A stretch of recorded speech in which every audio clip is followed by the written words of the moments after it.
Hello. Today we're going to do some questions about the third key area in the Waves unit in National 5 Physics, refraction of light. So, first question. The diagram shows the path of a ray of red light as it passes from air into a glass block. Which row in the table shows the angle of incidence and the angle of refraction? So, I'll pause the video and you can have a think about this.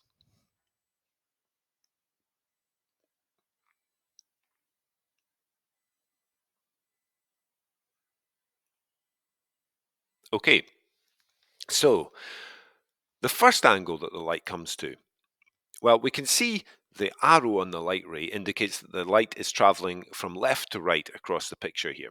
So the first angle that it comes to is going to be angle Q. We always measure the angles between the light ray and the normal. So the angle of incidence will be Q, not P, because P is not measured between the light ray and the normal. It is Q. The angle of refraction on the other side of this is going to be angle S. Again, because it is not measured between the light ray, because it is measured between the light ray and the normal, not between the light ray and the side of the block, which angle R does. So the correct answer is incidence is Q, refraction is S. Answer A. Question number 2. A ray of red light is incident on a glass block as shown. Which row in the table shows the values of the angle of incidence and the angle of refraction? Again, let's pause the video and have a think about it.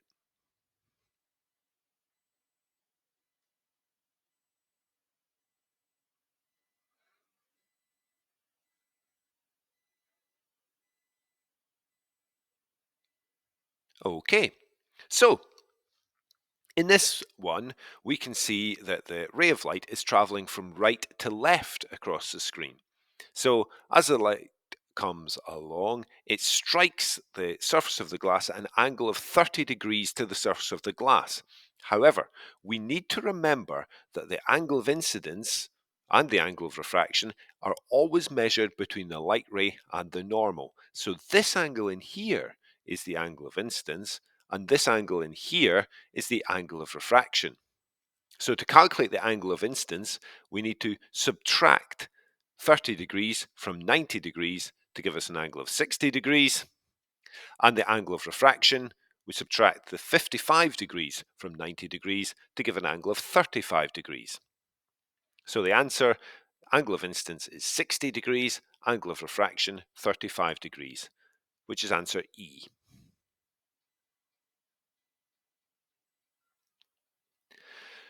Question number 2 is a written question. So it says a student carries out an experiment to investigate the effect of different shaped glass blocks on the path of a ray of light. A. A student directs a ray of red light at a triangular glass prism as shown. Part 1. Complete the diagram above to show the path of the ray of red light through and out of the glass block. So, what's going to happen? Well, have a think about it.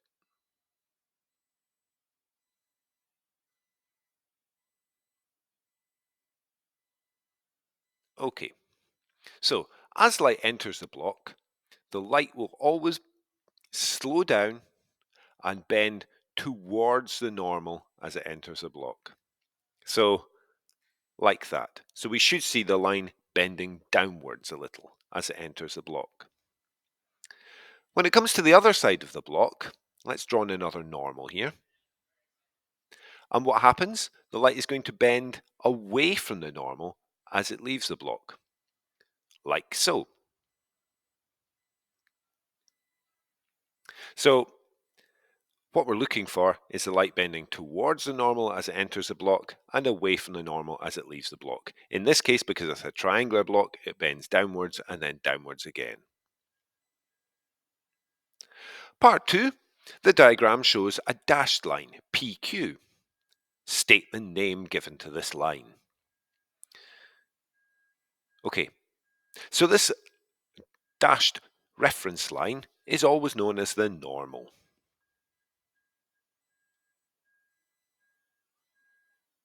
And finally, on the diagram above, label an angle of incidence I. So the angle of incidence is always measured between the light ray and the normal as the light ray collides with the surface. So I would label the angle of incidence there.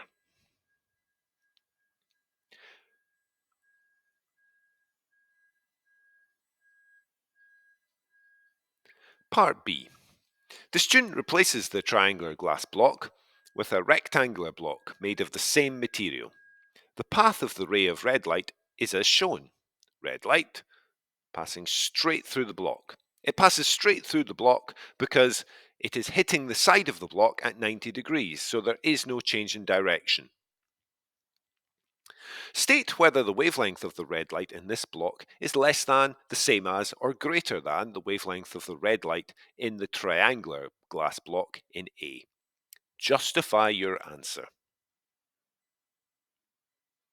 So, think about this.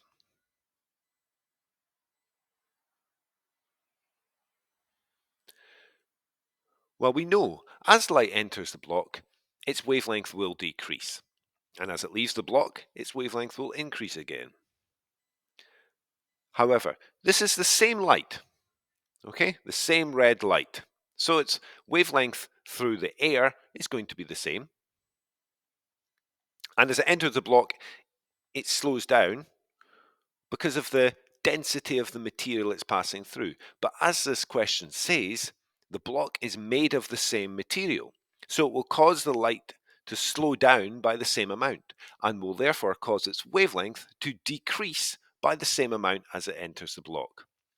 So the answer is that the wavelength of red light is the same inside both blocks as they are made of the same material.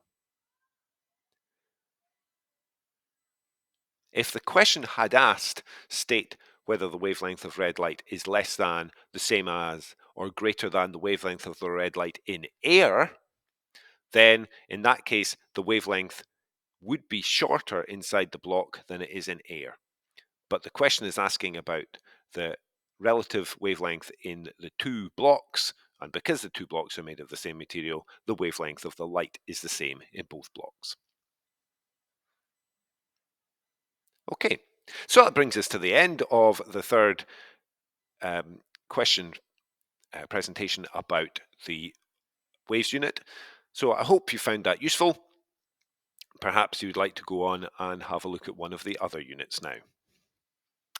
Bye for now.